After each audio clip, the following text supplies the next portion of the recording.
High Representative of the European Union for Foreign Affairs and Security Policy, Federica Mogherini. Co-Director, Center for 21st Century Security and Intelligence, Brookings Institution, John R. Allen. Well, thank you all very much for being here, and I'm delighted to have the opportunity to moderate this fantastic panel.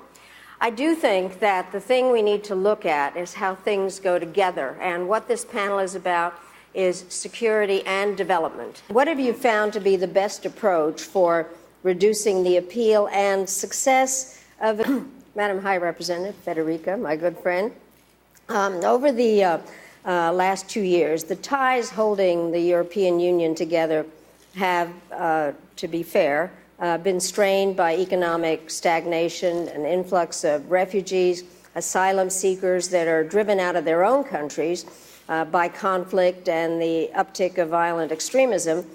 And both of European origin and some from abroad are carrying out terrorist acts within the European Union. And so from your position, how can the governments, businesses, and civil society within the European Union and beyond coordinate action that address what we're talking about here, really the root causes of these challenges, and then ensure that the European project is able to preserve the peace and doesn't disintegrate? As a European myself, I think people are watching and are very concerned about what is going on and trying to figure out why it is happening and how not to make it worse if the European Union disintegrates. Well, first of all, Madeleine, Madam Secretary, thanks for being here and for me being here and for this question. Let me start by saying the European Union is not at risk.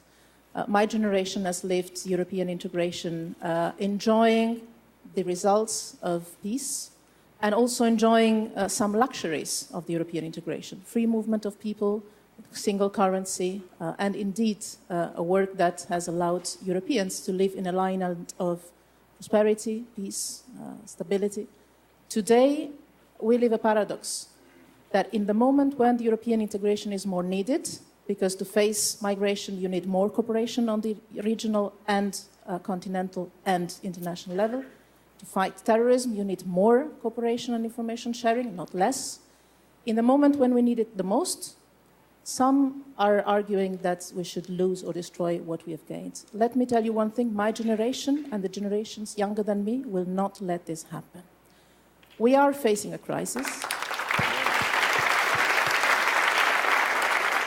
We are facing a crisis, but the European Union has always come out of the crisis stronger than before. We have proceeded by waves of integrations, and I'm sure that we will manage to come out stronger even now.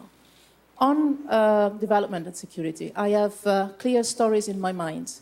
My first trip to Africa in this position was to Agadez, the north of Niger, where when you land in an airport that used to be a touristic airport, young people and women tell you we were living out of tourism here. Then the security situation went down, climate change and the desertification made it impossible, and now it's people smuggling and human trafficking and all kinds of illegal activities. How do we make sure that those young people, those women have economic opportunities that are meeting their aspirations, making the country safe, making the route to Libya safe, and so making also Europe safe? We have a huge opportunity to finally show that investing in development cooperation and investing also in the European integration process is an investment in your own national interest. There is no distance there. Never before we've had this historic opportunity. This is what we are doing. As you might know, as you know for sure, the European Union is the first donor on humanitarian aid, on development cooperation. We now need to go to the next stage, which is having the private sector in and unite forces. Thank you very much. Part of the diversification, the cottage industries, the small and medium scale enterprises that we can... Wonderful. Can I jump out of order here a little bit? Because, Federica, you were just talking about a new initiative that the EU is going to do, and perhaps you could speak to that, and then I'll come back. Yeah.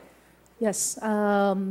First, this idea is what we call migration compacts or partnerships We are developing this with 5 African countries to start with. Nigeria is one of those, but also Niger, Mali, Senegal, and Ethiopia.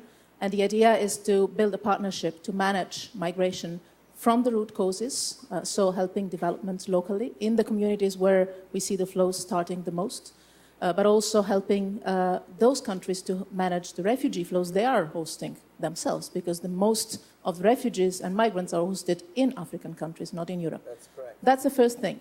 The second thing... We're saying that again. Yeah. I'm saying it all over Europe. It's a difficult message to pass in Europe, as you know. Maybe you can help. Yeah. I know you are. Yeah. But we need to spread that message that migration and refugees is not a European crisis, it's a global trend. And we need partnerships on a global level to manage this phenomenon together. Second is what Madeleine was referring to. We've just launched in the European Union a huge investment plan for Africa and the Mediterranean.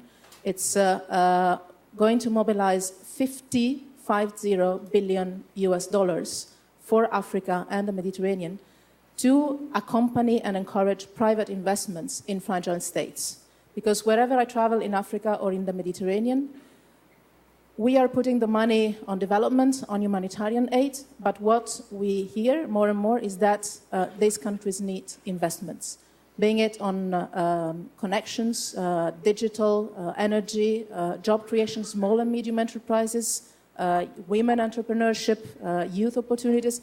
And we have a great public sector, for sure, but we also have a great private sector that, if accompanied to expand in countries that are countries of huge opportunities and potential, could bring economic development there, opportunities, and also prevent conflicts and crises, and also radicalization. So this is what we're doing. So my call for action would be for all countries to join in. We're starting with 4 billion EU funds that will mobilize, matching with private investments, and international financial institutions would mobilize up to $50 billion. If countries around the world match this pledge, we could even double this amount of money. And most of all, for the private sector to take the risk.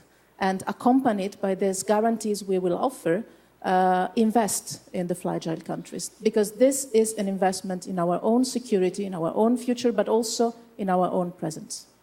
I do think that the hard part is always persuading our publics that long-term investment in someplace else is a good idea. I have appeared on the stage many times in terms of talking about public-private partnerships and really understanding that private investment along with public support is something that can really help in terms of bringing all these issues together. So you were just talking about what you were doing back there, and I thought it would be useful to really put these stories together. So, displaced, 2 million people displaced in Borno, even though the Nigerian military is making great...